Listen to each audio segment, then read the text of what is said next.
ડભોઈથી statue of યુનિટીના માર્ગ પર કચરાના ઢગલા જોવા મળી રહ્યા છે. સ્વચ્છતા અભિયાન પર સવાલો ઉઠી રહ્યા છે. જી હા, વડોદરા વિશ્વની સૌથી ઊંચી પ્રતિમા સ્ટેચ્યુ ઓફ યુનિટી સુધી પહોંચતા મુખ્ય માર્ગ પર હાલમાં કચરાના ઢગલા જોવા મળી રહ્યા છે.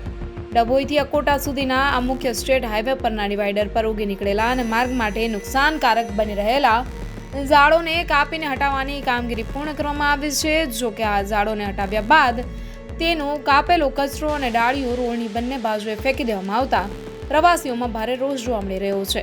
ડભોઈ સ્ટેટ હાઈવેના અધિકારીઓ અને વન વિભાગ દ્વારા માર્ગના ડિવાઈડરની સાફ સફાઈ અને ઝાડીઓ દૂર કરવાની કામગીરીને લઈને પ્રવાસીઓ ખુશ હતા. પરંતુ આ ઝાડોને દૂર કર્યા બાદ તેનો જથ્થાબંધ કચરો તાત્કાલિક હટાવવાને બદલે રોડની સાઈડમાં જ છોડી દેવામાં આવ્યો છે.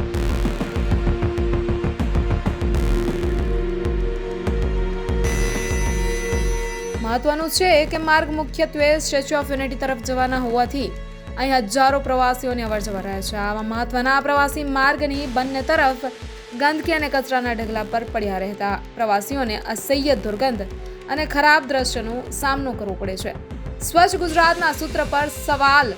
એક તરફ સમગ્ર ગુજરાત અને દેશભરમાં સ્વચ્છતા અભિયાન જોરશોરથી ચાલી રહ્યું છે, ત્યારે બીજી તરફ સરદાર પટેલની વિશ્વવિખ્યાત પ્રતિમા તરફ દોરી જતા મુખ્ય માર્ગ પર જ આ પ્રકારે વૃક્ષોનું કટિંગ કર્યા બાદ તેનો કચરો ખુલ્લેઆમ ફેંકી દેવામાં આવતા તંત્રની કામગીરી પર ગંભીર સવાલો ઊભા થયા છે. પ્રવાસીઓ માંગણી કરી રહ્યા છે કે વન વિભાગ અને ડભોઈ સ્ટેટ હાઈવેના અધિકારીઓ તત્કાલ આ માર્ગ પર પડેલા કચરાના ઢગલા અને ઝાડી ઝાખરાને દૂર કરે, જેથી પ્રવાસીઓને સ્વચ્છ અને સુખદ વાતાવરણ મળી રહે અને સ્વચ્છતા અભિયાન માત્ર કાગળ પર જ દેખાઈ રહ્યું છે.